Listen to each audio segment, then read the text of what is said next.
Hello friends, welcome to গল্পের বৈঠক। আমি রূপসা আবার চলে এসেছি। আর আজকে আমি আপনাদের জন্য নিয়ে এসেছি আমাদের গল্পের বৈঠক অরিজিনাল সেকশনের লেখিকা স্বাতী চক্রবর্তীর লেখা জমিদার বাড়ির আনাচে কানাচে গল্পটির তৃতীয় বা অন্তিম পর্ব। তো চলুন বেশি দেরি না করে আজকের পর্বটি শুরু করা যাক।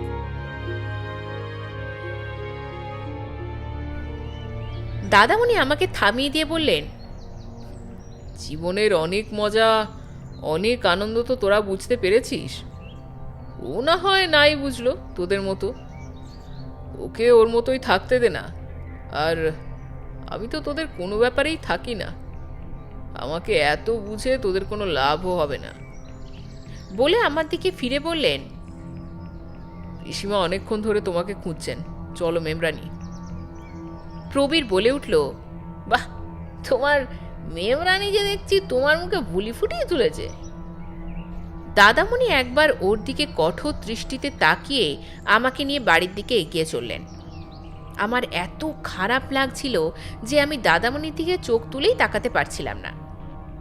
দাদামণি আমার কষ্টটা বুঝতে পেরে আমাকে বললেন, মন্দ লোকে তো মন্দ কথাই বলবে, সেটাই তো স্বাভাবিক, কিন্তু তা বলে আমাদের সেটা কেন গায়ে মাখতে হবে বলো তো?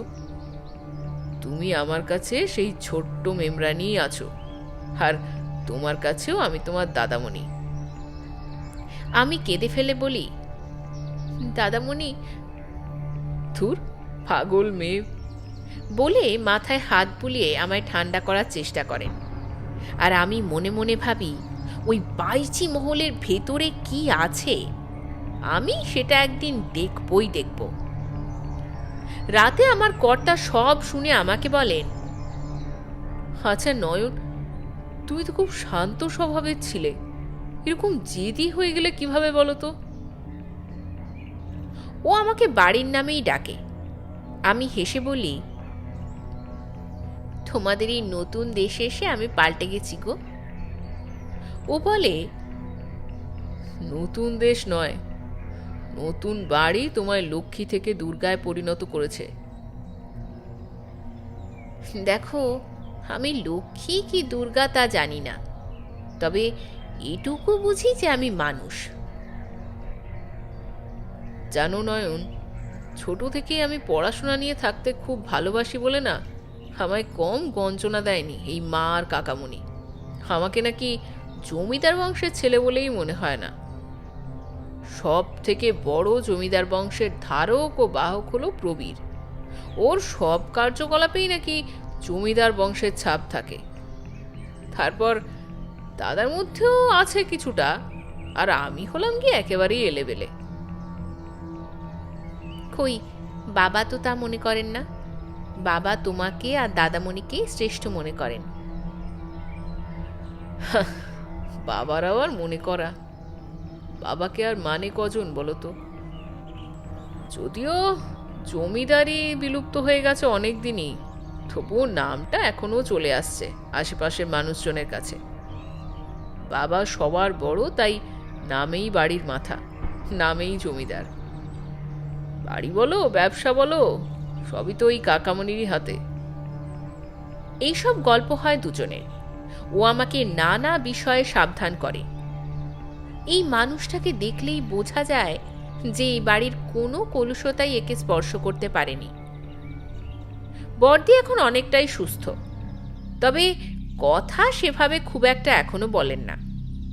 মাঝে মাঝে কি যে বিড়বিড় করেন ঠিক বুঝতে পারি না, তবে আমি কাছে গেলে মাঝে মাঝেই বোন বলে ডেকে ওঠেন আমায়। আর একটা ব্যাপার আমাকে খুব ভাবায়, মাঝে মাঝেই বড়দিকে পরিষ্কার করতে গেলে ও শরীরে আমি রক্তের দাগ দেখতে পাই। পরিষ্কার করানোর সময় কুন্তি মাসিও আমার সঙ্গেই থাকে। ও তো অনেক দিনই বড়দির দেখাশোনা করে। আমি ওর কাছে জানতে চাইলে ও আমাকে উল্টোপাল্টা নানা কিছু বোঝাতে চেষ্টা করে।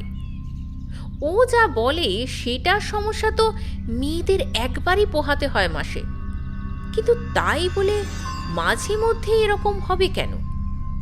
আমি বলি, আজে বাজে আমাকে বুঝিও না কুন্তি মাসি। সারা গায়ে এই আঁচড়ের দাগগুলোই বা কিভাবে পড়ে বলো তো? আমরা ছাড়া ওর কাছে আর কে আসে? তুমি সব জানো, কিন্তু আমার কাছে বলছো না। বৌমনি, উনি তো অসুস্থ, মাথা ঠিক নেই, নিজের শরীরেই হয়তো নিজের নখ দিয়ে আঁচড়ে ফেলেছেন। পাগল মানুষ আরও কত কি করে। তাই নাকি? আমি তো অনেকক্ষণই ওর কাছে থাকি, কই তখন তো কিছু করে না। কুন্তি মাসির কথা আমার একটাও বিশ্বাস হয় না। এক একদিন খুব ক্লান্ত দেখতে লাগে ওকে। সেদিন শরীরে আঘাতের চিহ্ন বেশি রকমের দেখতে পাই। কোনো কোনো দিন ওর মুখ চোখ থেকে গড়িয়ে পড়া জলের শুকনো চিহ্নও দেখতে পাই। কিন্তু কে আসে বড়দির ঘরে? দাদা? কি অস্বাভাবিক মানুষেরা! এরকম একটা অসুস্থ মানুষের ওপরেও মায়া হয় না এদের? দাদার মুখোমুখিও আমি যতটা কম পারি হওয়ার চেষ্টা করি। সামনে পড়ে গেলেই এক অদ্ভুত চোখের দৃষ্টি দিয়ে আমাকে গিলতে থাকেন। মনে মনে ভাবি, এক সৃষ্টি ছাড়া বাড়িতে আমি এসে পড়েছি। তখনই আমার এই কর্তাটির কথা মনে পড়ে আমার। ভাবি, এখানে না এলে তো ওকে আমার চেনাই হতো না। ও যেন অনেক কাঁটা গাছের মাঝে ফুটে থাকা একটা ফুল গাছ। সেই গাছের ফুলের সৌরভ চারিদিকে ছড়িয়ে পড়েছে, কিন্তু কাঁটা গাছগুলো সে সৌরভ গ্রহণ করার ক্ষমতাই নেই। একটা একটা করে দিন এইভাবেই পার হয়ে যায়। আজ বড়দিকে পরিষ্কার করে খাইয়ে দেওয়ার পর খুব ঘুমিয়ে পড়েছে। এমনিতেও ও খুবই ঘুমোয়। ওর খাওয়ার সাথে কিছু মিশিয়ে দেওয়া হয় না তো? কুন্তি মাসিকে জিজ্ঞাসা করে তো আর কোনো লাভ নেই, কিছুই ঠিকমতো বলে না। আজ মন্দিরের কাজে খুব একটা সাহায্য করতে পারিনি আমি। সমানে কি যেন টান ছিল আমাকে ওই বাইজি মহলের দিকে যাওয়ার জন্য। রোজই টানে, কিন্তু ওই দিনের পর যতই ভাবি, যেতে কেমন যেন দ্বিধা হয়। তাই আজ খুব ভোরেই মন্দির থেকে বেরিয়ে ওদিকে চললাম। এসে সেই বিরাট বড় দরজার সামনে দাঁড়ালাম আমি। বুকটা একটু ঢিপ ঢিপ করে উঠল, কিন্তু তাও ঢুকে পড়লাম ভেতরে। বিরাট একটা ঘর, পিসিমার কথার সাথে সব মিলে যাচ্ছে। তবে চারিদিকে অযত্নের ছাপ, অনেক কিছু ভেঙে পড়ে আছে। অনেক দিন পরিষ্কার করা হয় না ঘরটা। আস্তে আস্তে ওই ঘরটা পার করে ভেতরের দিকে একটুখানি এগিয়ে গেলাম, কোনো শব্দ না করে। লম্বা টানা বারান্দার পাশে পরপর ঘরগুলো। ভোরের অল্প আলো আধারিতে এগিয়ে গেলাম আমি। এই জায়গাটা দেখেই বোঝা যাচ্ছে যে পরিষ্কার করা হয়। আশ্চর্য, তাহলে বাইরেটা ওরকম নোংরা করে রেখেছে কেন, পরিষ্কার না করে? বেশ কিছু ঘর বাইরে থেকে বন্ধ করা। কয়েকটা দরজা বাইরে থেকে বন্ধ নেই দেখে আলতো হাতে চাপ দিয়ে দেখলাম সেগুলো খুলল না, ভেতর থেকে বন্ধ মনে হলো। কিন্তু কি আছে এই ঘরগুলোতে? কাজের লোকেদের থাকার জন্য তো আমাদের ওদিকেই একটা আলাদা অংশ আছে। তাহলে এখানে কে থাকে? এখানে কয়েকটা কাজের লোকের চাল চলন দেখলে বড়ই বিরক্তি লাগে আমার। তার মধ্যেই কুন্তি মাসি একজন। তবে আমার চম্পা দেহাতি মেয়ে। কালো মোটাসোটা বেটে খাটো দেখতে হলে কি হবে, মানুষটা খুবই ভালো। এই সময় হঠাৎ একটা আওয়াজে চমকে উঠলাম।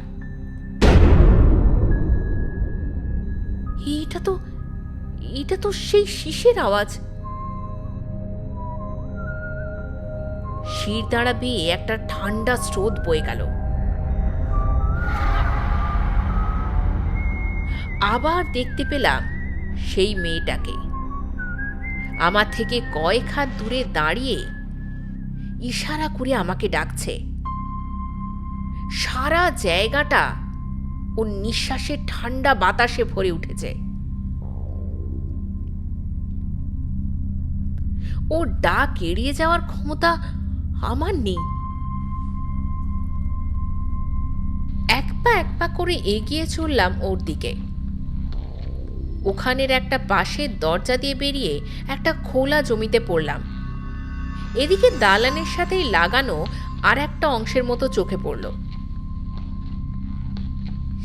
মেয়েটা খানিকটা এগিয়ে ওই অংশের ভেতরে ঢোকার দরজাটার সামনে দাঁড়িয়ে আমায় ভেতরে ঢুকতে ইঙ্গিত করল। দরজার কাছে এগিয়ে যেতেই আমার পায়ে খুব জোরে কিছু একটা ফুটে গেল। ব্যথায় কিভাবে জানি আমার ঘোর লাগা ভাবটা কেটে গেল। এই জায়গাটায় কিরকম একটা পচা গন্ধ ছড়িয়ে রয়েছে। নিচু হয়ে পায়ের কাঁটাটা টেনে বের করে মুখটা তুলতেই দেখলাম ও দরজার ভেতরে ঢুকে আমার দিকে মুখ ফিরিয়ে অমানসিকভাবে বড় একটা হাঁ করে বিকট আওয়াজে চেঁচিয়ে উঠল। আর ওই বিকট হাঁয়ের মধ্যে থেকে গল গল করে রক্ত ঝরে পড়তে লাগলো। আমি আর কোনো দিকে না তাকিয়ে প্রচন্ড জোরে দৌড়তে শুরু করলাম। কোনো রকমে পাগলের মতো দৌড়ে এসে বড়দির ঘরে ঢুকে হাঁপাতে থাকি। আমাকে ওই অবস্থায় দেখে কুন্তি মাসি অবাক হয়ে যায়। আমার দিকে তাকিয়ে জিজ্ঞাসা করে, কি হয়েছে বৌমণি? কোথা থেকে অত দৌড়ে এলেন আপনি?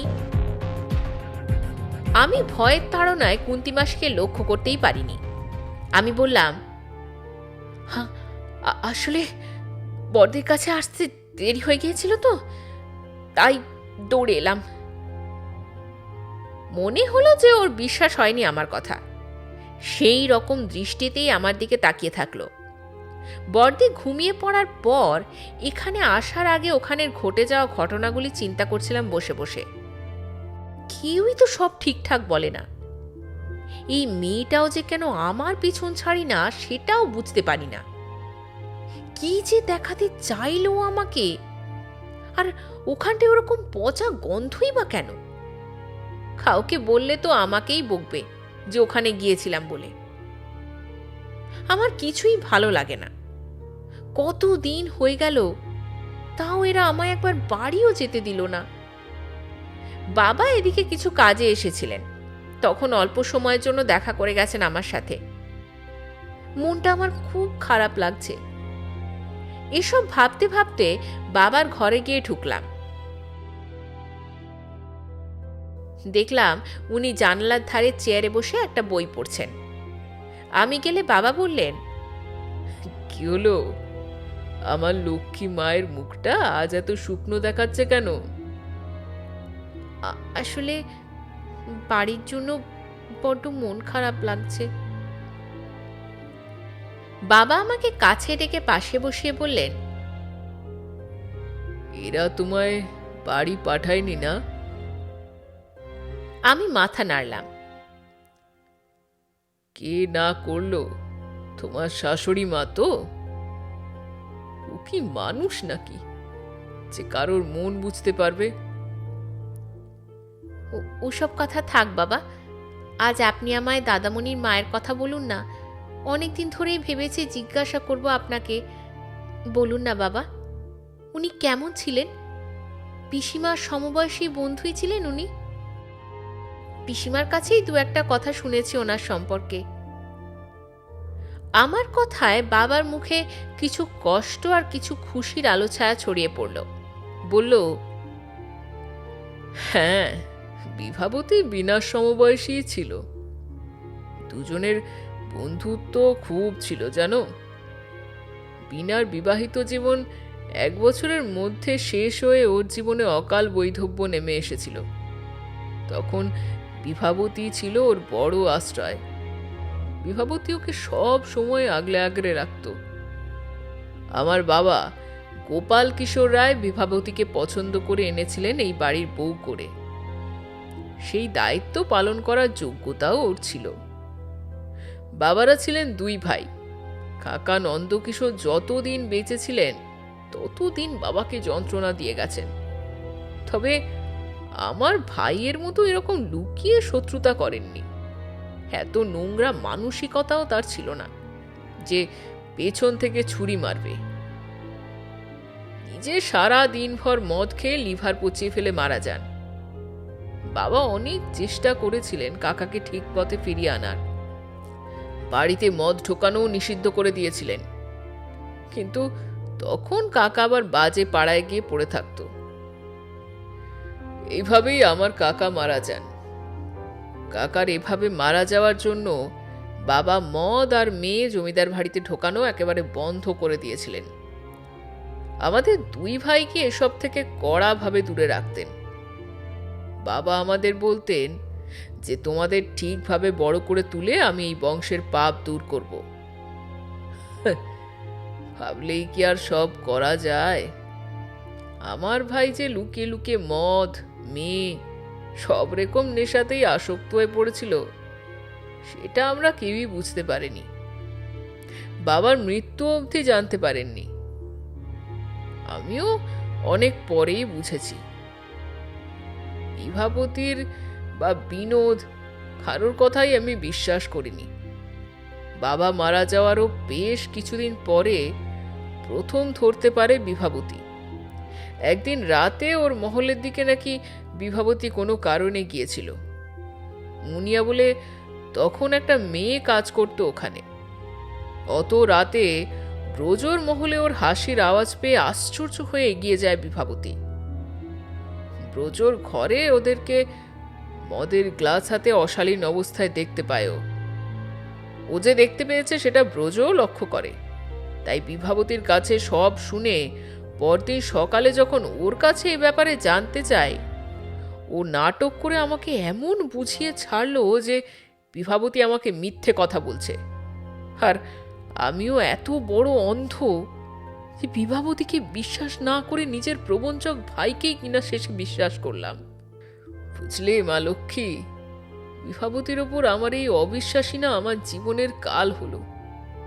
বিভাবতীর সম্পর্কে নানা কথা বলে ওর প্রতি আমার মনটা একেবারে বিষিয়ে তুলেছিল ব্রজ, নিজের নিজের স্বার্থ সিদ্ধির জন্য। বিভাবতী ওর সম্পর্কে অনেক কিছুই জানতে পেরেছিল।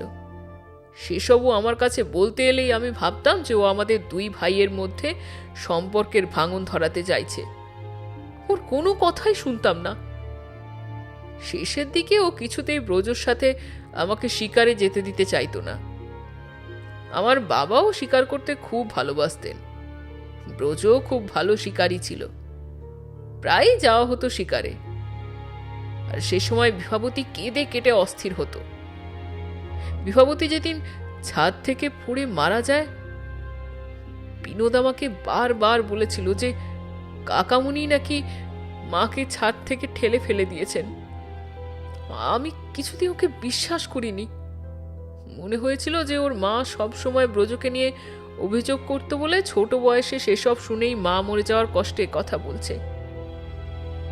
সারা জীবন বিনোদটা বড় কষ্ট পেয়েছে। তারপর ব্রজর আবার আর এক চক্রান্ত, এই অন্নদার সাথে আমার বিয়ে দেওয়া। এতে ওর আমার কাছে ভালো সাজাও হলো, আবার ওর সব মনের ইচ্ছাও পূর্ণ হলো। আমি একেবারেই বুঝতে পারিনি যে ও আগে থেকেই অন্নদাকে চিনত। আমাকে বলল যে গরিব মানুষের সুন্দরী মেয়ে বিয়ে দিতে পারছে না, তাছাড়া বাড়িতে একজন বউ না হলে তো আর সবকিছু সামলানো যায় না। আমি আবার বললাম যে তুই বিয়ে করে নে। ও বলে যে ও নাকি কোনোদিনও বিয়েই করবে না, তাই আমাকেই বিয়ে করার জন্য পিড়াপিড়ি করতে থাকে। একরকম বাধ্য হয়েই আমাকে বিয়েটা করতে হয়। প্রথম থেকেই অন্নদার চাল চলন, কথা বলার ধরন একদমই আমার ভালো লাগতো না। ভাবলাম যে চাল চলন যেরকমই হোক, বিনোদটা তো অন্তত আমার মায়ের একটু ভালোবাসা পাবে। সে আশাও আমার আর পূর্ণ হলো না।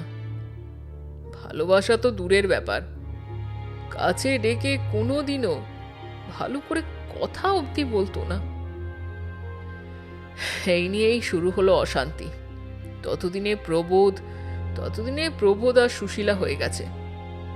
প্রচন্ড অশান্তি করলে পর কয়েকটা দিন ছেলেটার সাথে একটু ভালো ব্যবহার করত,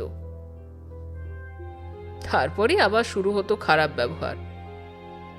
বিনোদ তো ওর মা মারা যাওয়ার পর আর অভিমানে আমায় সেভাবে কিছু বলতোই না। কিন্তু ছেলেটার কিছু কষ্ট চোখে পড়লে না আর আমি সহ্য করতে পারতাম না। এরপর এলো প্রবাল। আমার বংশের রত্ন। ছোটবেলায় থেকেই শান্ত, পড়াশোনায় খুব মনোযোগী, কোনো খারাপ কাজও কোনো দিনও করেনি। ওকেই কি কম হেনস্থা করেছে ওর নিজের মা? প্রবালের জন্ম হওয়ার পর আমাদের অশান্তি চরমে ওঠে। আমাদের ঘরও আলাদা হলো। আমি অন্য ঘরে শুতে শুরু করলাম। বিনোদের থাকার জায়গাও দোতলা থেকে একতলায় করবে, এই নিয়ে শুরু হয়েছিল অশান্তি। দোতলায় শুধু ওর ছেলে মেয়ে থাকবে। আমি বললাম, বিনোদও তো আমাদেরই ছেলে, ও নিচে যাবে কেন? দোতলায় কি মহলের অভাব আছে? এই নিয়ে অশান্তি চরমে উঠল। আমাদের আলাদা থাকার সময় অন্নদা আবার সন্তান সম্ভবা হলো, প্রবীরকে জন্ম দিল। আবার প্রচন্ড অশান্তি শুরু হলো আমাদের মধ্যে। ওর আচার আচরণ এত বাজে, কোনো সময় ওকে আমার সচ্চরিত্রের মানুষ বলে মনে হয়নি। এ সময় হঠাৎ একদিন আমি ওকে ব্রজর গায়ে মাথা ঠেকিয়ে কাঁদতে দেখলাম। দুজনে এমন ভাবে ছিল যে ওদের দেখে দেওর আর বৌঠান বলে তো মনে হচ্ছিল না। আমাকে দেখেই দুজনে আবার ছিটকে সরে গেল। আমার চোখে ব্যাপারটা না খুবই খারাপ লাগলো। ওদেরকে আমি খুব ভালোভাবেই চোখে চোখে রাখতে শুরু করলাম। আমার ভাইকে আমি অন্ধের মতো বিশ্বাস করতাম, কিন্তু এবার সেই বিশ্বাসে একটু চিড় ধরল। বিনোদের জায়গা হলো সেই নিচের তলায়, অন্নদার ঠিক করা জায়গাতেই। ছেলেটা খুব একটা আসতো না আগের মতো আমার কাছে আর। ধীরে ধীরে আমার চোখে পড়লো যে ব্যবসা থেকে শুরু করে বাড়ির সবেতেই ব্রজ যা বলে তাই হয়। আমি আছি নামমাত্র হয়ে।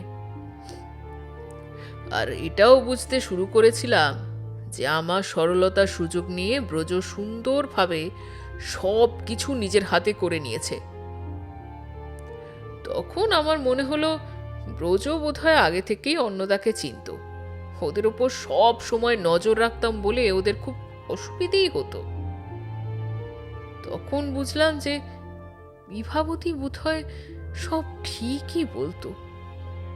সেই রাতে ও নোংরামি দেখে আমায় বলে দেওয়ার পর নানানভাবে ওকে হেনস্থা করতে ব্রজ। বিভাবতীর সেসব কথা আমাকে বলতে এলে কোনোদিনই আমি সেসব শুনিনি। ওকেই বাজে বাজে কথা বলেছি। এবার থেকে আমি রোজ নিজে ব্যবসার কাজ দেখতে শুরু করি। বুঝতেও পেরেছিলাম যে ব্রজ এতে একদমই খুশি না। তবে ও অবশ্য আপ্রাণ চেষ্টা করত আমাকে না বুঝতে দেওয়ার। এরকম চলাকালীন সময়েই ব্রজ একদিন আমাকে এসে খুব করে ধরলো শিকারে যাওয়ার জন্য। বলল যে কিছুদিনের মধ্যেই হয়তো শিকার করা একেবারেই বন্ধ হয়ে যাবে, তাই শেষ একবার দুই ভাই মিলে শিকারে যাই। কেন যে সেদিন ওর নাটকে আবার ভুলেছিলাম তা আমি জানি না। ওকে অত ভালোবাসতাম বলেই বোধহয়। দুই ভাই একসাথে মাচানে বসেছিলাম, অনেক গল্প করছিলাম দুজনে। আবার অনেক দিন পর খুব ভালো লাগছিল। কিছু শুকনো খাবার খেয়ে বাড়ি থেকে বানিয়ে আনা শরবতটা খেলাম আমরা দুজনে। কেমন যেন একটু ঘুম ঘুম পাচ্ছিল আমার। তখনই ও জোরে একটা ধাক্কা মারলো। বেশ খানিকটা ঝুলে পড়লাম, কিন্তু তখনও পুরো পড়ে যায়নি। হাত দিয়ে ধরে ফেলেছিলাম মাচানের একটা দিক। ওজো তখন বন্দুকের বার দিয়ে আমার হাতে মারতে লাগলো। আমি বললাম, কি করছিস ব্রজ? কেন করছিস? ও হিসিসে গলায় বলল, বড্ড বেশি বুঝতে শুরু করেছিলে তুমি। এত না বুঝলে এসব আর কিছু করতে হতো না আমায়। আমার হাত ওই আঘাত আর সহ্য করতে পারেনি। আমি নিচে পড়ে গিয়েছিলাম।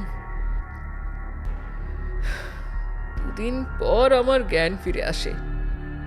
আমার শরীরের নিচের দিকটা সেই থেকেই অসাড় হয়ে যায়। আমি তখন আমার ঘরেই থাকতাম। আমার সামনেই যা খুশি তাই করে বেড়াতো ওরা। অন্নদা তো আমার দিকে ফিরেও তাকাতো না। মিনাই আমার সব কাজে তদারকি করত। এই সময়ই মিষ্টির জন্ম হয়েছিল। বেশ কিছু বছর পর আমার ওখানে থাকাও আর ওদের সহ্য হলো না। শেষ অবধি এই ঘরটাই আমার আশ্রয় হয়ে উঠেছে। কাকামণিকে আমার ওই ঘটনার পর থেকেই আর একেবারেই সহ্য হতো না। আজ বাবার মুখ থেকে সব শুনে বুঝতে পারলাম উনি ভালো মানুষের মুখোশ পরে কত বড় শয়তানি না করেছেন বাবার সাথে। এই বাড়ির পরিবেশে মাঝে মাঝে আমার দম বন্ধ হয়ে আসে, শুধু নোংরামি আর বদমাইশিতে ভরা। এরকম দেখতে দেখতেই শেষ অবধি বাঙালির সব থেকে বড় উৎসব দুর্গাপুজো এসে গেল। শরতের নীল আকাশে মেঘের আনাগোনায় আর চারিদিকে নতুন গজিয়ে ওঠা কাশফুল জানাতে লাগলো এবারে মা আমাদের ঘরে আসছেন। শুনেছি এ বাড়িতে নাকি বড় করে প্রতি বছর মায়ের পুজো হয়ে আসছে, অনেক কাল ধরে। এই বছরেও তার ব্যতিক্রম হবে না। তাও ভাবছিলাম বিয়ের পর প্রথম পুজো তো, হয়তোবা এরা বাড়িতে যেতে দেবে। খুব মনে পড়ছিল বাগবাজারের বাড়ির কথা, কত বারোয়ারি পুজো হয় ওখানে। মা ঠাকুমার সাথে ঘুরে ঘুরে দেখতে যাই ভাই বোনেদের নিয়ে। বাবা বোধহয় এবার একটু কড়া করেই চিঠি পাঠিয়েছিলেন, তাই পিসিমার কাছে শুনতে পেলাম আমার শাশুড়ি মা নাকি বলেছেন দিওয়ালির সময় আমাকে বাড়িতে পাঠানো হবে। এটা শুনেও মনটা বেশ খুশি হয়ে উঠল। তবুও তো বাড়ি যেতে পারবো। এখানে দুটো ফোন আছে, একটা রাখা আছে একদম বাইরের দিকের কাছারি বাড়িতে, ওটা ব্যবসার কাজে লাগানো হয়। আর একটা আছে 3 তলায়। মা আর কাকামণি ছাড়া সেখানে আবার কারো যাওয়া নিষেধ। তাই তো আমার চিঠিই ভরসা। তবে বাবার কাছে এ বাড়ির এসব নোংরা কথা জানানো আমার পক্ষে সম্ভব না। মাকে বললেও অহেতুক চিন্তা করবে, তাই ভালো কথাগুলোই জানাই ওদের। পুজো উপলক্ষে বাড়ির পরিবেশটাই কিছুদিনের জন্য একদম পাল্টে গেল। বেশ কিছু আত্মীয় স্বজন এসেছেন, তাদের জন্য বন্ধ থাকা অনেক ঘর খুলে দেওয়া হয়েছে। এদের মধ্যে অনেকেই আবার আমাকে প্রথমবার দেখছেন। সুশীলা দিদিরাও এসে গেছেন। মিষ্টি কিছুদিনের জন্য সুশীলা দিদির বাড়িতে বেড়াতে গিয়েছিল, ও ওদের সাথেই চলে এসেছে। ধীরাজ জামাইবাবু তো আসতে না আসতেই মজার মজার কথা বলে সবাইকে একেবারে আনন্দে মাতিয়ে তুলেছেন।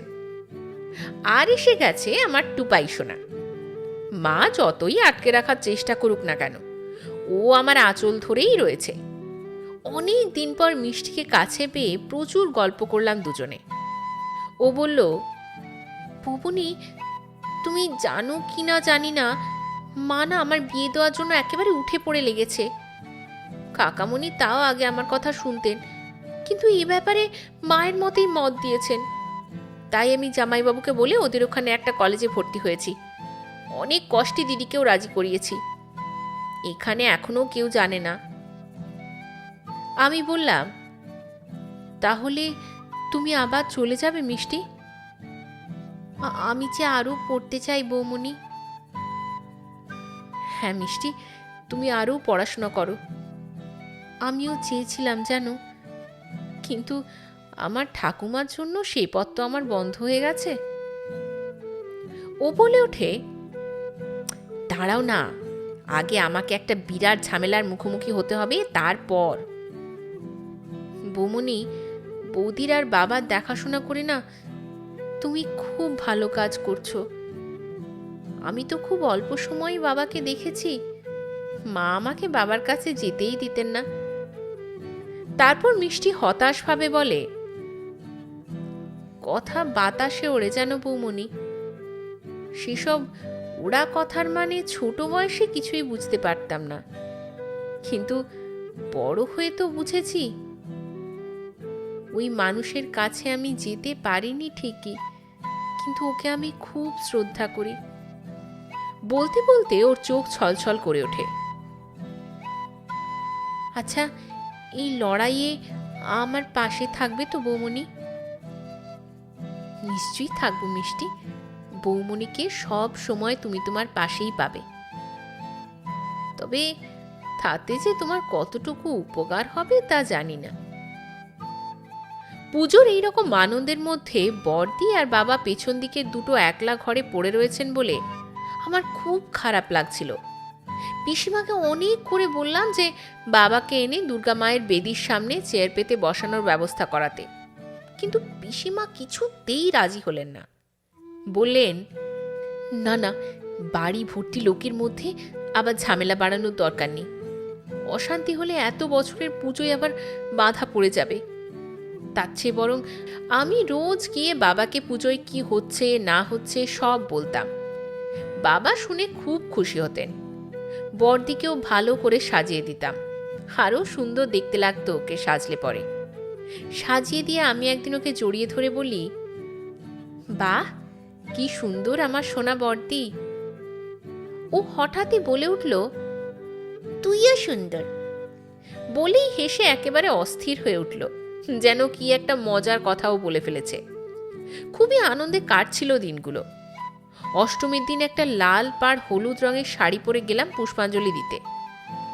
ঘরেতেই তা দেখে আমার কর্তা কাছে এসে বললেন, এই যে দেখছি সাক্ষাৎ মা দুর্গা আমার ঘরেতেই অবতীর্ণ হয়েছেন।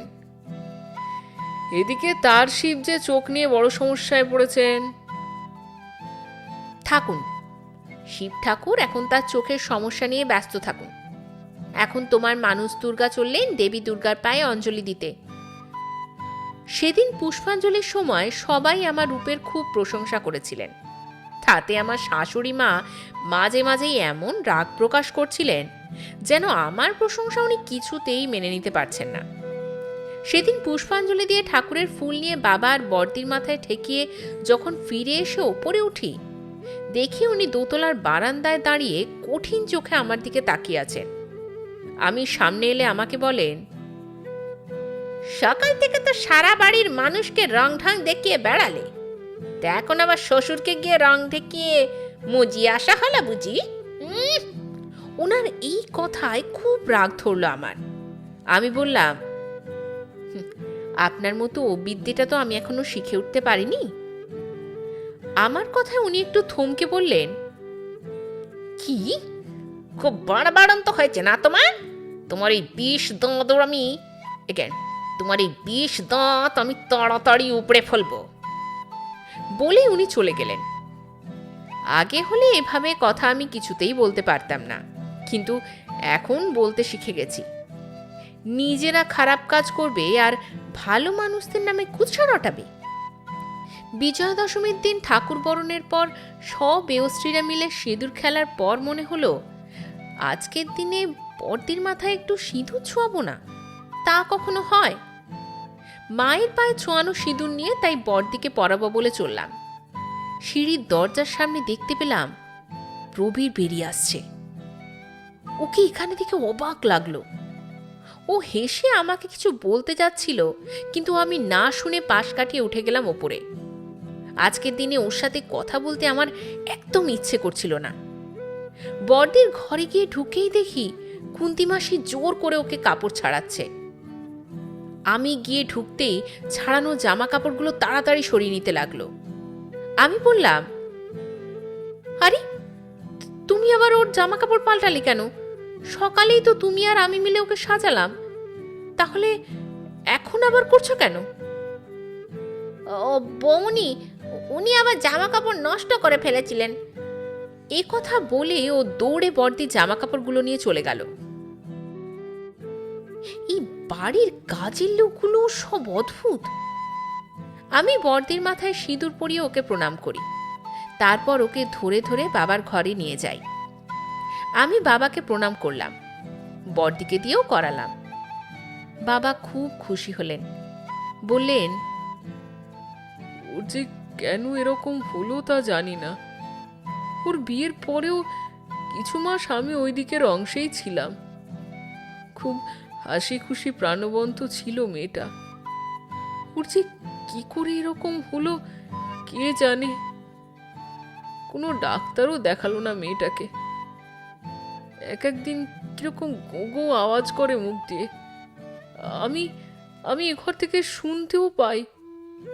কি যে কষ্ট হয় ওর ভেতরে কে জানে। বিজয়া দশমীর দিনটা বেশ ভালোভাবেই কেটে গেল। পরের দিন শুরু হলো আর এক অশান্তি মিষ্টিকে নিয়ে। সুশীলাদির মুখ থেকে শুনেই মা ডেকে পাঠালেন ওকে। মিষ্টি তখন আমার ঘরে বসেই গল্প করছিল। এই সময় সুশীলাদি এসে ওকে ডাকে। মিষ্টি বলে, বৌমনি, তুমিও চলো। সুশীলা দিদি বলেন, এসব আলোচনায় আবার ওকে ডাকছিস কেন? কেন দিদি, আমি তো এ বাড়িরই মানুষ, তাহলে গেলে আর অসুবিধাটা কোথায়? না, তোমার সম্পর্কে এত সব কথা শুনি তো, তাই বললাম আর কি।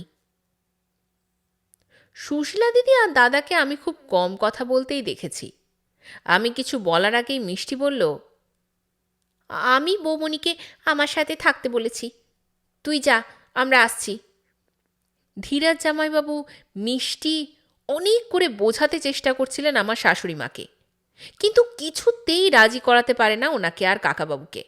তখন আমিই বলি, যদিও ওদের সাথে কথা বলতে আমার খুব একটা ইচ্ছে হয় না, তবুও বাধ্য হয়ে আমায় বলতে হয়। কাকাবাবু, এখন বেশিরভাগ মেয়েই কিন্তু পড়াশোনা মানে অন্তত বিয়েটা পাশ করে তারপরে বিয়ে করে। ও যখন চাইছে এটুকু ওকে করতে দিন না। আর ও তো ভর্তি হয়েই গেছে। তাছাড়া শ্বশুরবাড়িতে এর জন্য সম্মানও বেড়ে যাবে। অমনি শাশুড়ি মা চেঁচিয়ে বলে উঠলেন, তোমার এখন অত বড় বড় বুলি হয়েছে কেন? তুমি কি এখন সব কিছুতেই কথা বলবে? যাও এখান থেকে।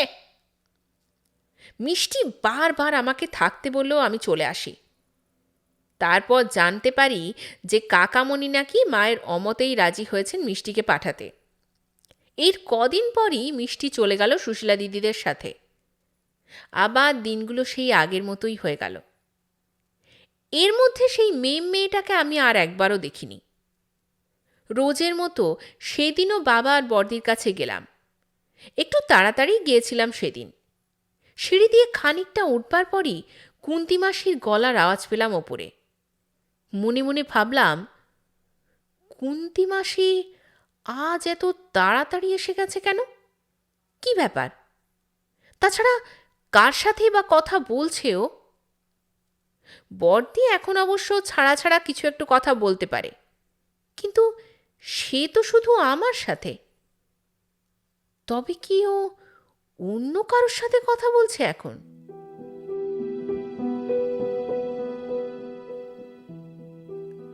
আমি ওপরে উঠি। বড়দির ঘরের দরজার সামনে গিয়ে দাঁড়াতে আমার এত দিনের প্রশ্নের জবাব আমি পেয়ে গেলাম। দেখলাম বড়দিকে জোরাজোরি করে পরিষ্কার করছে কুন্তি মাসি, আর ও কাঁদতে কাঁদতে দুর্বল হাতে সমানে ওকে মেরে যাচ্ছে। সামলানোর জন্য কুন্তি মাসিও দু এক ঘা মারছে বড়দিকে। আর ওদের সামনে দাঁড়িয়ে রয়েছে স্বয়ং আমার দেওর প্রবীর। আমি শুনলাম কুন্তি মাসি ওকে বলছে, আপনি এ সময় এসে ঠিক করেননি ছোট দাদাবাবু, এক্ষুনি বৌমনি চলে আসতে পারেন। বৌমনি? এই, সবসময় এরকম বৌমনি বৌমনি করবি না তো। আমি ভয় পাই নাকি তোর এই বৌমনি আর তার খুনখানের ব্যারিস্টার বাবাকে? এই হয়েছে এক জ্বালা, একটু যে এসে সুখ উপভোগ করবো তা না, সব সময় কেবল বৌমনি আর বৌমনি। পুরো নেশা একেবারে আমেজটাই নষ্ট করে দিলি। এই সময় আমার দিকে চোখ পড়ে কুন্তি মাসি। চমকে উঠে ভয় কেঁপে গিয়ে চুপ করে যায় ও। আমি ভেতরে ঢুকে কারো দিকে না তাকিয়ে একটা চাদর এনে বড়দিকে ঢেকে দিই। এদের এত কিছু দেখে আর শুনে এটা আমার কাছে আজ আর আশ্চর্যের মনে হয় না। এরা করতে পারে না এমন কোনো খারাপ কাজ নেই। বড়দি আমাকে দেখে জড়িয়ে ধরে কাঁদতে থাকে আর আঙুল দিয়ে প্রবীরকে দেখাতে থাকে। প্রবীর বলে, না, ফেসে গেছেন তোমাদের এই সতীলক্ষ্মী বৌমনি। আমি কুন্তি মাসিকে বলি, ওকে এখন এখান থেকে চলে যেতে বলো কুন্তি মাসি, আমার ওর সাথে কথা বলতেও ঘেন্না করছে। প্রবীর মদের নেশায় টলতে টলতে এগিয়ে এসে বলে, ও বাবা, আমাকে ঘেন্না করছে? আর তুমি কি ধোয়া তুলসী পাতা? ওই আধবুড়ো ভাসুরের সাথে যখন দাদামণি দাদামণি করে ঢলাঢলি করো, আমরা কি দেখতে পাই না ভেবেছ? আর আমরা একটু ফুর্তি করলেই যত দোষ না? ওর কথায় আমার মাথায় যেন আগুন ধরে গেল। সামলাতে না পেরে সর্বশক্তি দিয়ে প্রচন্ড জোরে একটা চড় মারলাম ওর গালে। এটার জন্য একেবারেই প্রস্তুত ছিল না ও। তার উপর আবার মদের প্রভাবও রয়েছে।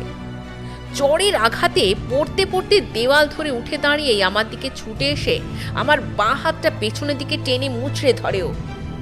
আমিও তৈরি ছিলাম, সপাটে ডান হাত দিয়ে আর একটা চড় মারি ওর গালে।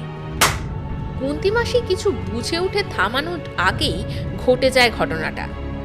কুন্তিমাসি দৌড়ে এসে প্রবীরের হাত চেপে ধরে বলতে থাকে, আমার দোষ নিও না ছোটবাবু, বৌমণিকে ছেড়ে দাও। আমার তখন রাগের চোটে মনে হচ্ছিল ওকে মেরে টুকরো টুকরো করে ফেলি। আমাকে ছেড়ে দিয়ে হাঁপাতে হাঁপাতে বলে, আমি জমিদার বাড়ির ছেলে, তোর এত তেজ যদি আমি না কমাই তো তুই দেখে নিস। আমি তখন বললাম, কোনো সভ্যতাই তো তুমি শেখোনি। তোমার যে জঘন্য অপরাধের খবর আজ আমি পেয়েছি, তার শাস্তি তোমাকে পেতেই হবে। আমার কথায়ও আবার আমার দিকে তেড়ে এসে বলে, শাস্তি কে দেবে? তোর এই ব্যারিস্টার বাবা? কুন্তি মাসি ওকে চেপে ধরে রাখে। আমি বললাম, বাবার দরকার তো পড়বে না, তোমার মতো দুষ্টের জন্য তার মেয়েই যথেষ্ট। কুন্তি মাসি ওর হাতে পায়ে ধরে ওখান থেকে নিয়ে চলে যায়। এই পরিবার খুবই বিচিত্র, কি ভীষণ এদের রোগ। এদের না আছে ছোট বড়র জ্ঞান, আর না আছে উচিত অনুচিতের বোধ। শুধুই লোভ লালসায় পরিপূর্ণ। যাকে মায়ের স্থান দেওয়া উচিত তাকেই কিনা এরা ভোগ্যতে পরিণত করেছে। এই অনুচিত কাজগুলোর জন্য এতটুকু অনুশোচনা বোধও নেই এদের। সারা দিন ছটফট করলাম কখন আমার কর্তাটিকে সব বলার সুযোগ পাব। ওর সাহায্য না পেলে আমি তো কিছুই করে উঠতে পারবো না। এই সময় দেখলাম উগ্র মূর্তি ধরে আমার শাশুড়ি মা আমার ঘরে এসে ঢুকলেন। একটু যেন আসতে দেরি করে ফেললেন উনি। আমি তো আশা করেছিলাম আরও আগেই আমাকে ডেকে পাঠানো হবে তিনতলায় বিচার সভা বসানোর জন্য। তা না, উনি কিনা নিজেই দেখি রণংদেহী রূপে একেবারে আমার ঘরেই চলে এসেছেন। অবশ্য কাকামণি দাদাকে নিয়ে ব্যবসার কাজে কয়েকদিনের জন্য বাইরে গেছেন, এই জন্যই বোধহয় বিচার সভা বসাতে পারেননি। ঘরে ঢুকেই মারমুখী হয়ে এগিয়ে এলেন আমার দিকে। বললেন, এত বড় সাহস তোমার, তুমি প্রবীরের গায়ে হাত তুলেছ? এতদিনে আমি এদের স্বভাব বুঝে গেছি। আমার গায়ে হাত তুলতে যেতেই আমি ওনার হাত চেপে ধরে বলি, যা করেছি ঠিক করেছি। এতদিনে তো এটা আপনাদেরই করা উচিত ছিল। একদম এই নোংরা হাতটা না আমার গায়ে তোলার চেষ্টা করবেন না। বলে হাতটা ছেড়ে দিই ওনার। উনি বলেন, এবার তোমাকে উচিত শিক্ষা দিতেই হবে। যত বড় মুখ নয় তত বড় কথা। আপনার তো কোনো লজ্জাই নেই, তাই না? আর সেগুলোই শিখিয়েছেন আপনার এই ছোট ছেলেকে। কোথায় ওকে শাসন করবেন তা না করে আমায় বলতে এসেছেন। ঠাকুরজি, ঠাকুরজি সবসময় এই মেয়েটাকে ছোট মেয়ে বলে না? এ কোথায় ছোট? মুখে তো বাক্যি শেষ নেই। ছোট আর থাকতে দিলেন কোথায় আপনারা? যা সব দেখলাম এই বাড়ি এসে, দেখা তো অনেক কিছু বাকি আছে তোমার। এ কথা বলে গজগজ করতে করতে উনি চলে গেলেন। কিন্তু আমার কর্তা এখনো ঘরে আসছে না কেন? যা করার আমাকে কাকামণিরা ফিরে আসার আগেই করতে হবে। আর জানতে হবে বড়দির সাথে শুরুটা হয়েছিল কিভাবে, ঠিক কি ঘটনা ঘটেছিল ওর সাথে। মা চলে যাওয়ার কিছুক্ষণ পরেই আমার কর্তা হন্তদন্ত হয়ে ঘরে এসে ঢুকেই আমাকে বললেন, আবার কি করেছো তুমি? কেন শুধু শুধু প্রবীরকে মারতে গেলে? আমাকে কত কথা শোনালো মা। আমি বললাম, মার কথা শোনানোতে তোমার খুব ভয় না? আর এত বড় অন্যায় নোংরামো দেখেও চুপ করে থাকতে তোমার ভয় লাগে না? মানে এসব কি বলছো তুমি? আমি তো কিছুই বুঝতে পারছি না। তুমি বুঝতে পারছো না? না, তোমার ছোট ভাই বড়দির ওপর যে দিনের পর দিন অত্যাচার করে সেটা তুমি জানতে না? অত্যাচার করে মানে সে তো অনেক আগের ঘটনা। কাকামুনি মা সবার কাছে লুকিয়েছিল বটে, তবে আমার মতো সবাই বুঝতে পেরেছিল যে কে সে রাতে বড় বৌদির ওপর এরকম অমানসিক অত্যাচার করেছিল। বুঝতে যখন পেরেছিলে তখন ওকে পুলিশে দাওনি কেন? এইসব কি বলছো তুমি? যা বলছি ঠিকই বলছি। ও এখনো প্রায় বড়দির ওপর অত্যাচার করে। ওর আচরণ আমাকে মারতে বাধ্য করেছে। আর কি নিয়েই বা ওর রাগ এত বড়দির ওপর? কে সেই কাজের লোক যাকে নিয়ে বিরোধ বাঁধে ওদের মধ্যে? কিছুক্ষণ চুপ করে থেকে ও বলে, ঠিক কাজের লোক নয়, আসলে বড় বৌদির দুঃসম্পর্কের এক বোন কনক। কনকের মা ছোটবেলাতেই মারা গিয়েছিল। গ্রামে বাবার সাথেই সে থাকত। সাপের কামড়ে বাবা মারা গেলে পর নিরাশ্রয় হয়ে বড় বৌদির মামা বাড়িতে আসে। বড় বৌদির মামার অবস্থাও তো সেরকম ভালো ছিল না, তাই বড় বৌদি নিজের কাছেই এনে রাখে। বড় বৌদির তখন প্রায় বছরখানেক হয়ে গেছে বিয়ের। আমার দাদাকে তো দেখেইছ, কথায় কম কিন্তু কাজে সে প্রায় প্রবীরেরই সমতুল্য। আমি এসবের মধ্যে না থাকলেও জানতাম যে বিয়ের আগে থেকেই দাদা ভালো জীবনযাপন করতেন না। বড় বৌদিকে বিয়ে করে নিয়ে আসার পর বেশ কিছুদিন দাদা বৌদিকে চোখে আড়াতো, তারপর আবার জেকে সেই। এরপর মা প্রায় বড় বৌদিকে দোষারোপ করে নানা কথা বলতে থাকেন। দাদার আবার আগের মতো খারাপ জায়গায় যাওয়া শুরু করার জন্য নাকি বড় বৌদিই দায়ী। ওসব বড় বৌদিও উচিত কথা বলতে ছাড়তেন না। বড় বৌদিও মায়ের শিক্ষা দেওয়ার দোষ নিয়ে মাকে নানা কথা বলতে শুরু করেন। এই নিয়ে শুরু হয় অশান্তি। মা আর কাকামুনিও যখন তখন মামা বাড়ির গরিব অবস্থার প্রসঙ্গ তুলে নানাভাবে অপমান করতে শুরু করেন বড় বৌদিকে। এরপর বৌদি দাদাকে বাইরে যাওয়া থেকে আটকাতেও চেষ্টা করেন। দাদার মুখ তো চলতো না, তবে হাতটা ভালোই চলতো। এই নিয়ে বিশাল এক অশান্তির সৃষ্টি হয় বাড়িময়। পিসিমা অনেক চেষ্টা করেও কমাতে পারেন না বড় বৌদির এই হেনস্থা। এই সময় বড় বৌদি মায়ের অমতে একরকম জোর করেই কনককে এ বাড়িতে নিয়ে আসেন। মাকে বলে যে আপনার ছেলে তো এখন আমার ঘরে আর থাকে না, তাই কনকই না হয় আমার কাছে থাকবে। দেখেই তো ছো, আমার দুই ভাই কখন যে কোথায় থাকে তার কোনো ঠিকই নেই। আর বাড়িতে থাকলেও দাদা তখন অন্য ঘরেই থাকতো, তাই কনকেরও বৌদির কাছে থাকার কোনো অসুবিধেই ছিল না। কনক বেশ মিষ্টি দেখতে, নরম স্বভাবের মেয়ে ছিল। ওর জীবনে প্রথম দেখা এই এত বড় জমিদার বাড়ি, তাদের চাল চলন সবকিছুই ওর কাছে নতুন। তাই জড়সড় হয়ে বৌদির কাছেই থাকতো। বৌদিও ওকে কাছছাড়া করতেন না। আর এই মেয়ের দিকেই আমার ছোট ভাইয়ের চোখ পড়ে। হঠাৎ করে প্রবীরকে সেই সময় সবসময় বাড়িতেই দেখা যেত। আমার মাও প্রথমে বুঝতে পারেননি। যখন বুঝতে পারেন তখন থেকেই ওকে প্রশ্রয় দিতে শুরু করেন। মা একদিন বড় বৌদিকে ডেকে বলেন যে তোমার বোনকে তো আর কোনো কিছু করতে হয় না, তাহলে না হয় প্রবীরের দেখাশোনার কাজটুকু একটু করুক। বড় বৌদি অবশ্য প্রথমে এতটা বুঝে উঠতে পারেনি। খুশি মনেই বলেছিল ঠিক আছে, ও ছোট হলেও এ কাজ নিশ্চয়ই করতে পারবে। কনকের বয়স তখন প্রায় 15। বড় বৌদির মামাও কনকের গ্রামেই থাকতেন। উনি কনকের জন্য ইতিমধ্যেই পাত্রের খোঁজও করতে শুরু করে দিয়েছিলেন। অভাবের সংসার বলেই ওর উপযুক্ত পাত্র পাওয়া অবধি নিজের কাছে রাখবেন বলেই ওকে নিয়ে এসেছিলেন বড় বৌদি। কনক দুদিন ভাইয়ের ঘরের কাজ করার পর আর কিছুতেই ভাইয়ের ঘরে যেতে চায় না। বৌদির কাছে কান্নাকাটি করতে থাকে, কিন্তু কারণটাও কিছুতেই বলতে চায় না। শেষ পর্যন্ত বৌদি আদর করে গায়ে মাথায় হাত বুলিয়ে ওর ভয় দূর করে। তখন ও বলে যে প্রবীণ নাকি নানা অছিলায় ওর সাথে অশালীন ব্যবহার করে। এটা শোনার পর বড় বৌদি ওকে আর পাঠাননি ভাইয়ের ঘরের কাজ করতে।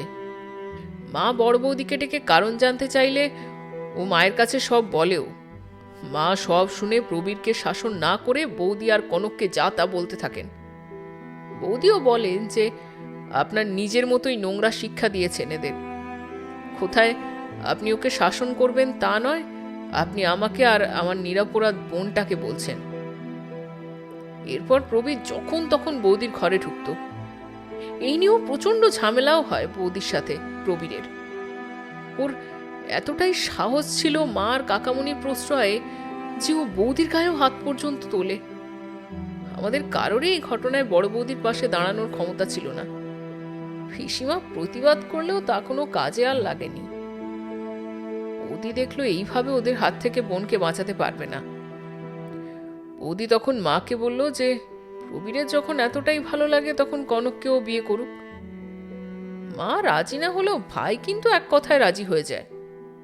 কাকামণি তো প্রবীরের মতেই চিরকাল মত দিয়ে এসেছেন, এক্ষেত্রেও তাই হয়। প্রবীরের বিয়ে বলে কথা, সুতরাং বাড়িতে একটা বেশ খুশির পরিবেশ। ওদের শুধু একটাই অসুবিধে হলো, তখনও আমার বিয়েটা না হওয়া। কাকামণি এ ব্যাপারে আমায় বলতে গেলে আমি বলি যে আমার তরফ থেকে কোনো অসুবিধে নেই। ওর যখন পছন্দ হয়েছে বিয়েটা ওই আগে করে নিক। বড় বৌদিকেও দেখে বেশ খুশি খুশি মনে হতো, শুধু মুখ শুকিয়ে গিয়েছিল কনকের। বড় বৌদি একদিন মাকে বললেন যে কনকের তো সামনেই বিয়ে, সুতরাং কয়েকদিনের জন্য মামার কাছে ঘুরিয়ে নিয়ে আসা যাক, আর ওর ভিটেতে একবার ঘুরে আসুক। বেশি দিনের জন্য নয়, ফিরেও তো বিয়ের অনেক কাজ রয়েছে। প্রথমে অমত জানালেও মা শেষ অবধি ওদের পাঠাতে রাজি হন। মামা বাড়িতে 5-6 দিন থাকার পর একলাই ফিরে আসেন বড় বৌদি।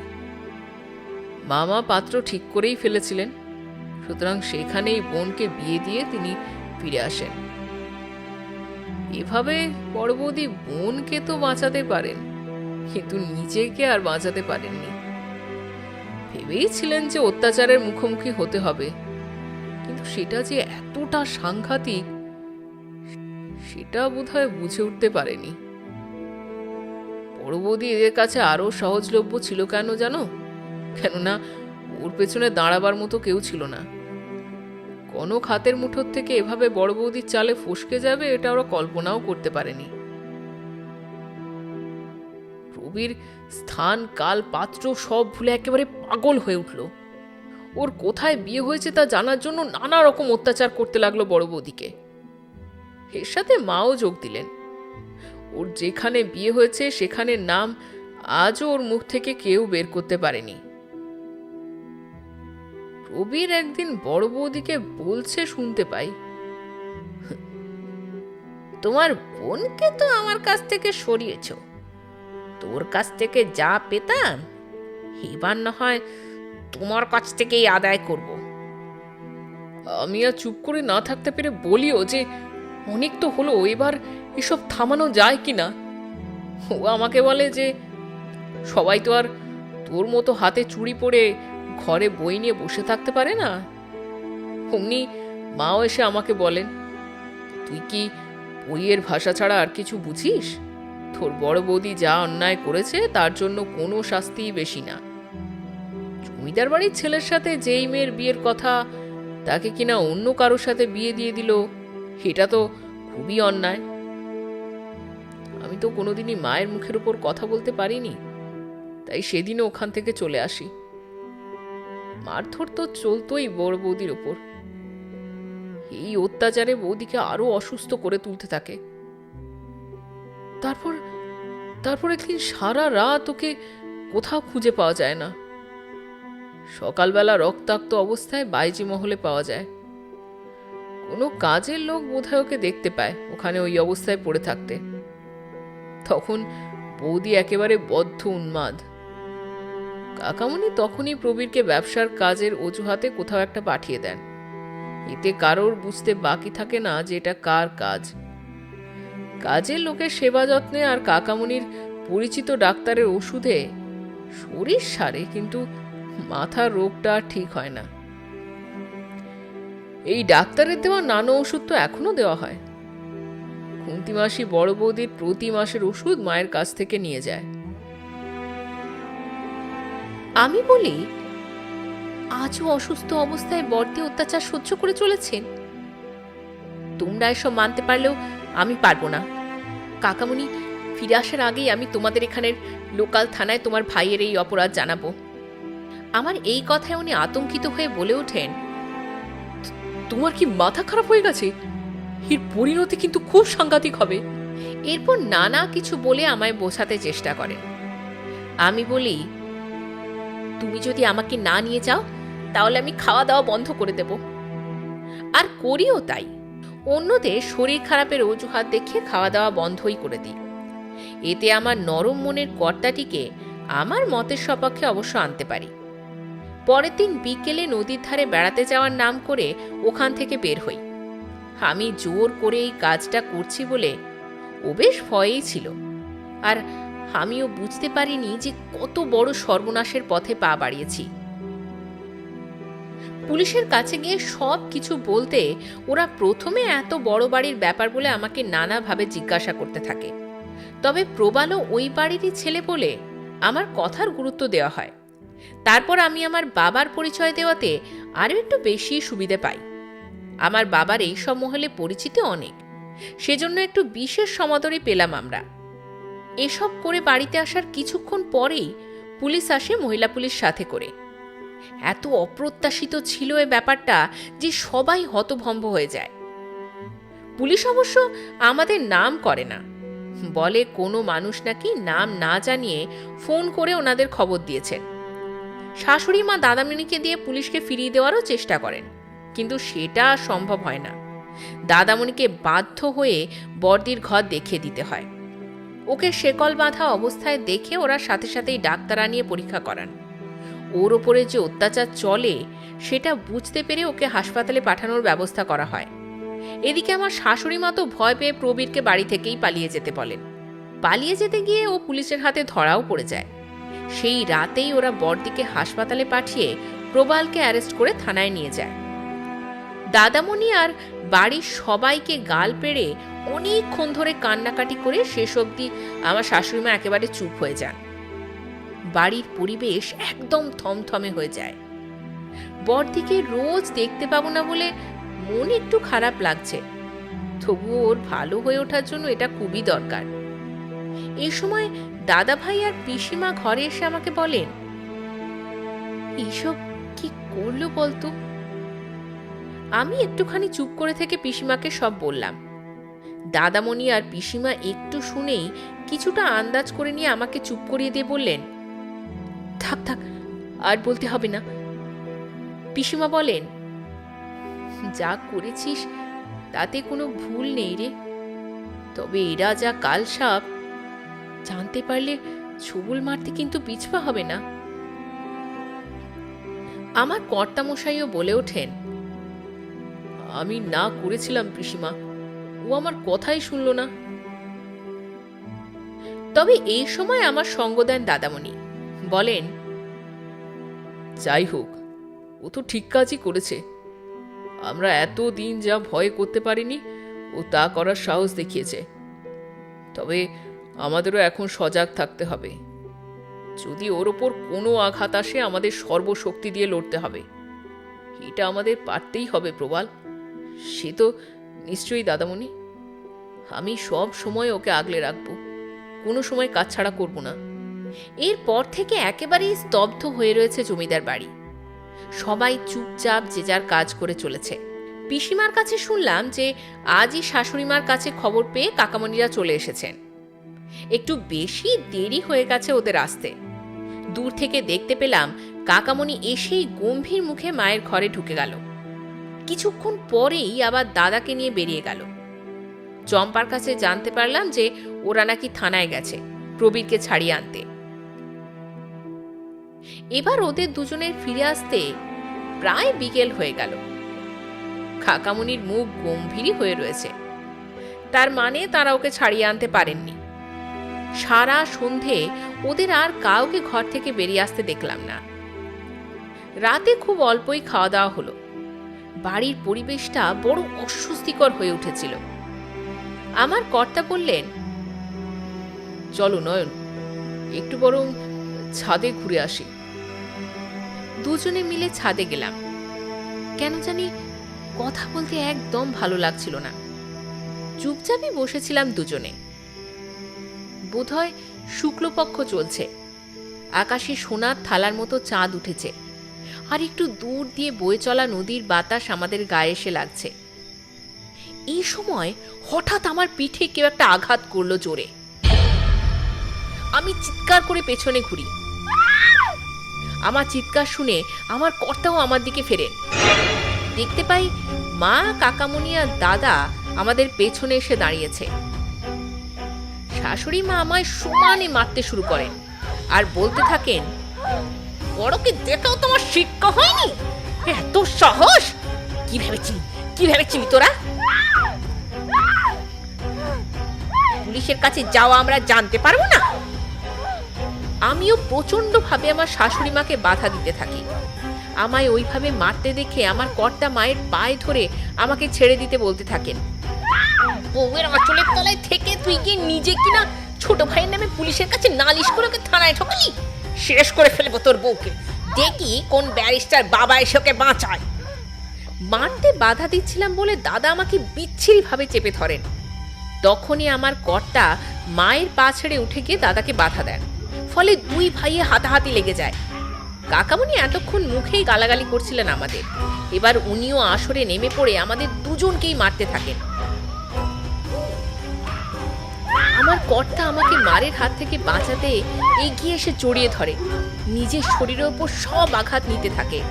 ওকে আমার কাছ থেকে সরানোর জন্য কাকামণি আর দাদা মিলে টানাটানি করতে থাকে। একদিকে মা, আমার কান্না, শাশুড়ি মায়ের চিৎকার, কাকামণির তর্জন গর্জন, আর দাদার হাতের কাজের সাথে সাথে মাঝে মাঝে আওয়াজ করা। এসব চলতে চলতে কখন যে সবাই ছাদে রেলিংয়ের ধারে এসে পড়েছি তা খেয়ালই করিনি। এই সময় কাকামণি ওকে আমার শরীর থেকে আলাদা করতে পারে। মার খেতে খেতে স্পষ্ট দেখতে পাই কাকামণি নিজের ছেলে প্রবীরের একটা পথের কাঁটা উপড়াতে ওকে ধাক্কা দিয়ে ছাদ থেকে নিচে ফেলে দেয়।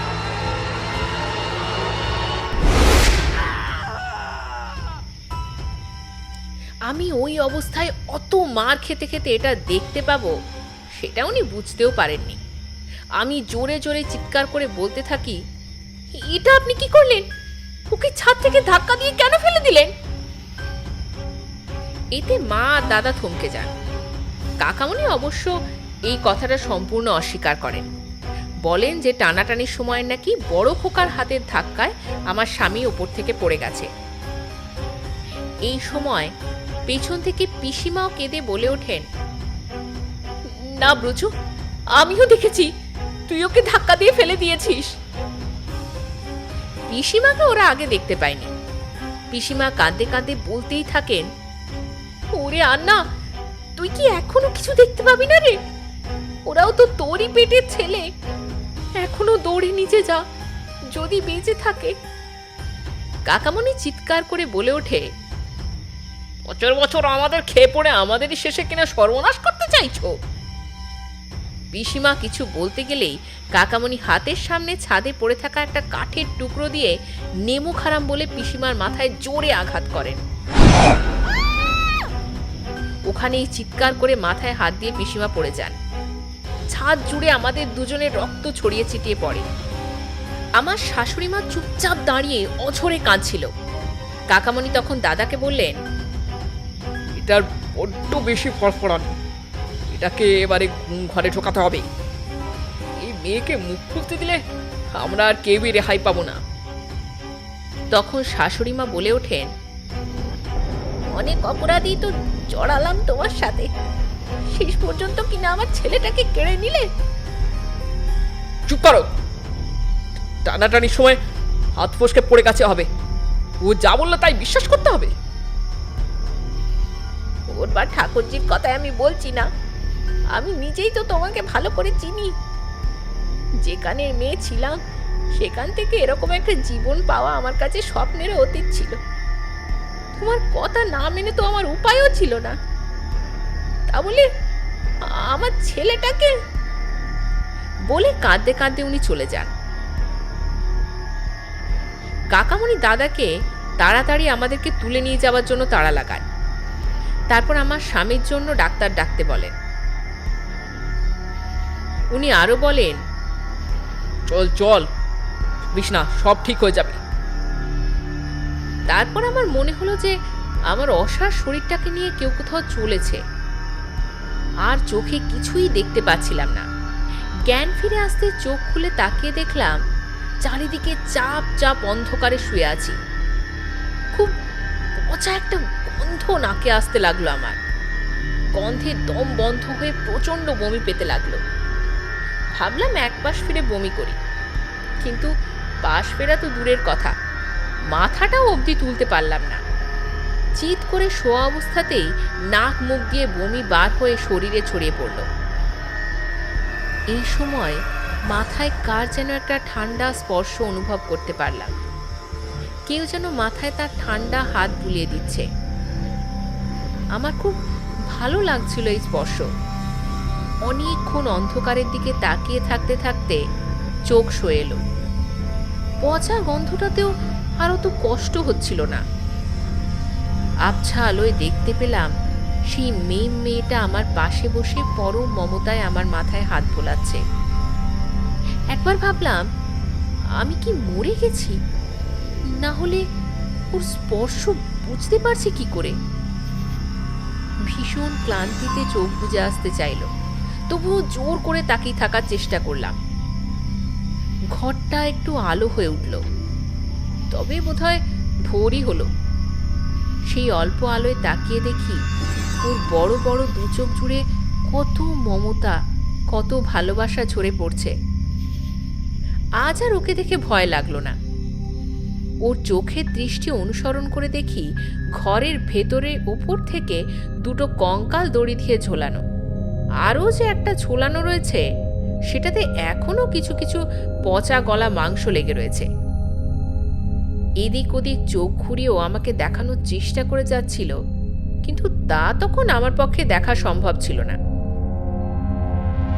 আর চেষ্টা করেও আমি তাকিয়ে থাকতে পারি না। আস্তে আস্তে আমার চোখ বুজে আসে।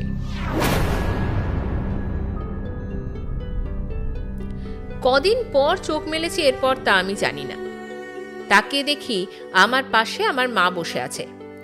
মাকে দেখে আমি অঝরে কেঁদে ফেলি। মা আমায় জড়িয়ে ধরে বলেন, বড্ড বড় হয়ে গেছিস না এই কয় মাসে? এত কষ্ট পেয়েছিস, অথচ আমাদের কিছুই জানাসনি। তোর কিছু হয়ে গেলে আমরা কি করতাম একবারও ভাবলি না? আমি কাঁদতে কাঁদতে বলি, ভেবেছিলাম সব ঠিক করতে পেরে তোমাদের জানাবো। মায়ের কাছেই জানতে পারলাম দাদামণি বাবাকে পুলিশের কাছে যেদিন গিয়েছিলাম সেদিন রাতেই ফোনে সব জানান। আর আমি থানাতে বাবার পরিচয় দেওয়াতে ওখান থেকেও বাবার সাথে যোগাযোগ করা হয়। তারপরই বাবা সব রকম বন্দোবস্ত করে মাকে নিয়ে এখানে চলে আসেন। আমাকে আটকে রাখার পরের দিন সকালবেলায় পুলিশ নিয়ে গিয়ে দাদামণির সহযোগিতায় আমাকে খুঁজেও বার করা হয়। ওই ঘরের মধ্যে অনেক কঙ্কালও পাওয়া গেছে, পচা গলা দেহও পাওয়া গেছে। ওইখানটা পুরো ভেঙে ফেলে পুলিশ। দেওয়ালে গাঁথা ছোট একটা খুপড়ির মতো জায়গা থেকেও বহুদিন আগের একটা ভেঙে চুরে যাওয়া কঙ্কাল উদ্ধার করা হয়েছে। পরীক্ষা করে দেখা গেছে যে সেগুলো নাকি সবই মেয়েদের কঙ্কাল। কয়েক পুরুষের কলঙ্কিত ইতিহাস তুলে ধরে এই কঙ্কালগুলো। আমি মাকে সমানই আমার কর্তার কথা জিজ্ঞাসা করতে থাকি। মা কিছুক্ষণ চুপ করে থেকে বলেন যে ভালো আছে। পরে কিছুটা ভালো হয়ে উঠলে পরে আমি আমার সর্বনাশের খবরটা জানতে পারি। ওই দিন রাতেই পিসিমা মারা যান, আর আমার কর্তা একদিন কোনো রকমে টিকেছিলেন। ওই খবর পাওয়ার পর পুরো দুনিয়া আমার কাছে অন্ধকার হয়ে গিয়েছিল। আমার এই লড়াইয়ের এই বেঁচে ওঠার আর কোনো মানেই আমি খুঁজে পাচ্ছিলাম না। আমার হাতে পায়ের বেশ কিছুটা জায়গা ভেঙেও গিয়েছিল। অস্ত্রোপচার করে সেগুলো আবার ঠিক করতে হয়েছে। শরীর সেরে উঠতে বেশ কিছু মাস লেগে যায় আমার। আমি বাড়ি যাওয়ার পরে আমার ঠাকুমা অনুশোচনায় আর আমার কাছেই আসতেন না। আমারও খুব একটা বিশেষ ভালো লাগতো না কেউ কাছে এলে। শরীর ভালো হয়ে উঠলেও মনের কারণে দিন রাতের বেশিরভাগ সময় আমি শুয়েই থাকতাম। তারপর বাবার অনুপ্রেরণায় আমি উচ্চশিক্ষায় শিক্ষিত হয়ে কলকাতারই একটা কলেজে শিক্ষকতা করা শুরু করলাম। পরে বাবার কাছে শুনেছিলাম যে কাকামণি আর দাদাকে পুলিশ অ্যারেস্ট করতে এলে কাকামণি নিজের ঘরে মাথায় গুলি করে আত্মহত্যা করেন। দাদাকে অবশ্য পুলিশ ধরে নিয়ে যায়। দাদা আমার উপরে মারধরের অত্যাচারে অভিযুক্ত হয়ে বেশ কিছু বছরের জেল খাটছে। আর খুন, মেয়েদের ওপর অত্যাচার করে গুমঘরে মেরে ফেলা, এসব কাজে অভিযুক্ত হয় প্রবীর। প্রথমে ফাঁসির শাস্তি হয়, তারপর নানা কোর্টে আপিল করার পর যাবজ্জীবন কারাদণ্ডে দণ্ডিত হয়। শরীর প্রচণ্ড খারাপ হয়ে যাওয়াতে কিছু বছর পর জেলেতেই মারা যায়। আমার কর্তা আর পিসিমার হত্যায় অভিযুক্ত কাকামণি বিচারের অনেক আগেই নিজেই নিজেকে সাজা দিয়েছেন। আমার সারা জীবন আমার সীমিত সময়ের জন্য পাওয়া সম্পদেই ভরে রয়েছে। বাবা এরপরে অনেক বলেছিলেন, তবে আমি আর সংসারের কথা কল্পনাও করতে পারিনি। আমার জীবন যেভাবে কানায় কানায় উনি ভরিয়ে দিয়ে গেছেন, তাতে যে আর কোনো ফাঁকা অংশই অবশিষ্ট নেই। আর অংশ কোথায় যে কাউকে সেখানে স্থান দেব? আমার বড়দি চিকিৎসায় ভালো হয়ে ফিরে বর্তমানে আমার সাথেই থাকেন। দাদা জেল থেকে ছাড়া পাওয়ার পর আমি বলেও ছিলাম বড়দিকে ফিরে গিয়ে সংসার করতে। জেল থেকে ছাড়া পেয়ে দাদা এসেছিলেন আমাদের কাছে, তবে বড়দিকে নিয়ে যেতে নয়, আমাদের কাছে ক্ষমা চাইতে। বড়দি বলে, আর কি হবে বোন, এই সংসার করে এই কলঙ্কিত সংসারকে আরো বাড়িয়ে কি লাভ বলতো? তার থেকে এই তো বেশ আছি দুইজনে মিলে। আমার শাশুড়ি মাও আর বেশি দিন বাঁচেননি। নানা রকম রোগে ভুগে কয়েক বছরের মধ্যেই মারা যান। আর তার কিছুদিন পরে বাবা। শেষ দিকে যে সৎ ছেলেকে কোনোদিন ভালো কথাটুকুও বলেননি, তার তত্ত্বাবধানেই উনি ছিলেন। সুশীলাদির মেয়ে সেই টুপাই, সে এখন অনেক বড় হয়ে গেছে। ওর সাথে এখনো আমার বন্ধুত্বটা রয়েই গেছে। আর মিষ্টিও নিজের পড়াশোনা শেষ করে ধীরাজ জামাইবাবুর পছন্দ করা পাত্রের সাথে চুটিয়ে সংসার করছে। ওদের একটা ছেলেও আছে। আমার আরেক বন্ধু বাবু সোনা। আমারও দুই বোন ভাই সবাই বিয়ে করে সংসার ধর্ম নিজেদের কাজকর্ম নিয়েই ব্যস্ত। সেই মেয়েটা অবশ্য আমায় আর দেখা দেয়নি। ওর কাজ বোধহয় শেষ হয়ে গেছে। এখন ওখানে শুধু দুই ভাই মিলেই থাকেন। বাড়ির অনেকটা অংশ একটা হাসপাতালকে দিয়ে দিয়েছেন। বাড়িটা এখনো আছে। বছরে অন্তত একবার ওখানে যাই, মানে না গিয়ে আসলে পারি না। আমার ঘরটায় ঢুকলে ওকে বড় নিবিড়ভাবে পাই। ওখানে সব কিছুতেই ওর সাথে কাটানো মুহূর্তগুলো জড়িয়ে আছে। যে ছাদের উপরে গাছের ফাঁক দিয়ে একসাথে দেখা নদীটা এখনো বয়ে চলেছে। যদি সত্যি জীবনের ওপার বলে কিছু থাকে, সেখানে আবার ওকে যেন খুঁজে পাই আমি। যতদিন বেঁচে থাকবো এই আরতি আমি আমার ঈশ্বরের কাছে জানিয়ে যাব।